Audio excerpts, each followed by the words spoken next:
I searched my parents' names on the dark web. The videos I found were horrifying. When my friend first introduced me to the dark web, I was amazed at how such an unknown thing could house some of the most illegal things on earth. Up until today, I had only used it for learning how to code and commit small crimes. But after the horrifying videos I just found, I don't think I'll ever use the dark web again. I first met my best friend Alex when a little bit after I got into high school. My parents had moved us to a new town and I had no friends. It was lonely at first, but I got used to it. We moved because they were paranoid after many murders occurred in our town. I thought this was weird, moving across the country over that, but I let it go. The reason Alex and I became friends so quickly was because we both had a shared interest in the internet and everything it had to offer. I was a gaming addict and a Tier 3 Pokemon subscriber, while he was more of a coder and developer. 2 years later, we were still best friends, but now we were much older and smarter. Alex had discovered the dark web and he was obsessed with it. He pretty much spent every hour of the day on it, searching through anything you could imagine. There was nothing wrong with this, but one search he made was the biggest mistake of his entire life. I remember waking up to dozens of text messages from him one morning. This wasn't normal. Alex wasn't a very social person and it was very hard to get words out of him. I opened my phone to see what he had messaged me. "Dude, Jack, you have to come over right now. This is important.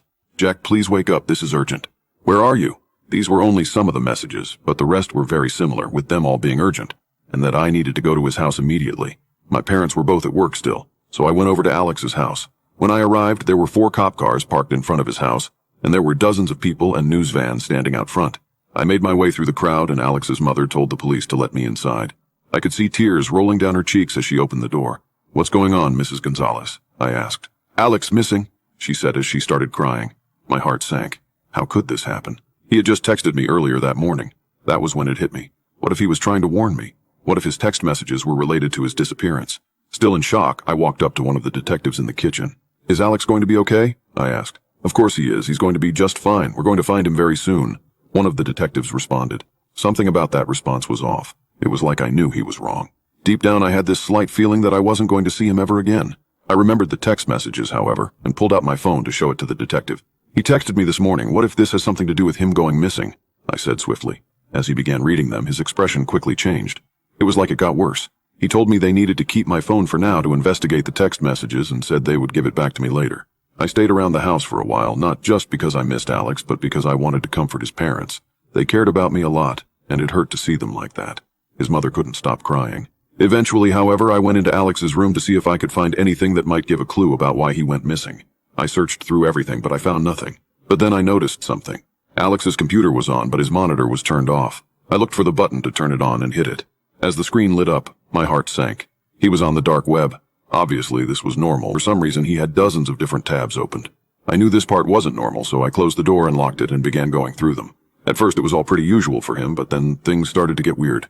He had a tab open that was an article about a murder that had happened several years ago. The article said that it was a woman who was found dead in her apartment. Her body was mutilated, cut up, and covered in acid. I nearly threw up reading it and seeing the horrifying pictures of the crime scene. Not wanting to see any of it anymore, I switched the tab just to reveal another article about another murder.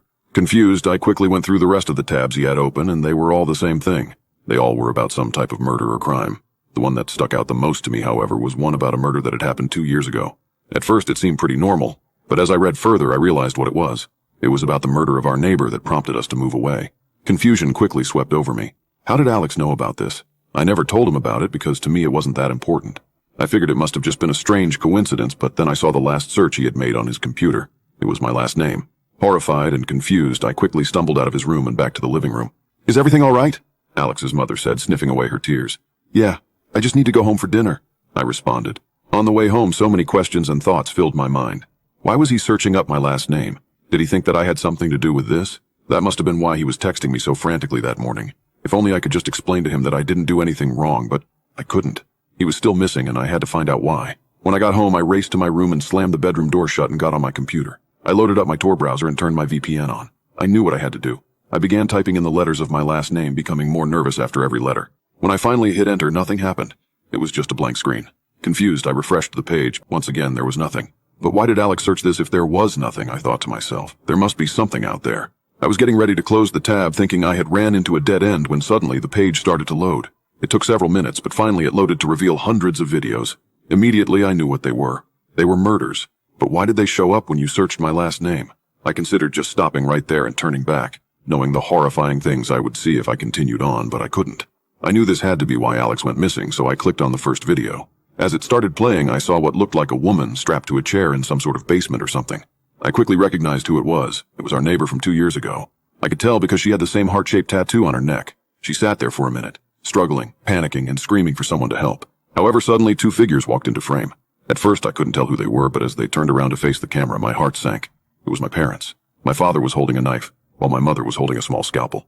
They paused for a moment before they started what was the most horrifying 5 minutes of my entire life.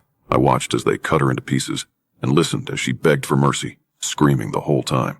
Blood filled the room as she took her last breath. When the video ended, it quickly went to another, revealing the exact same room and chair I had seen before. I was traumatized by what I had already seen, and I knew I couldn't watch any more of it.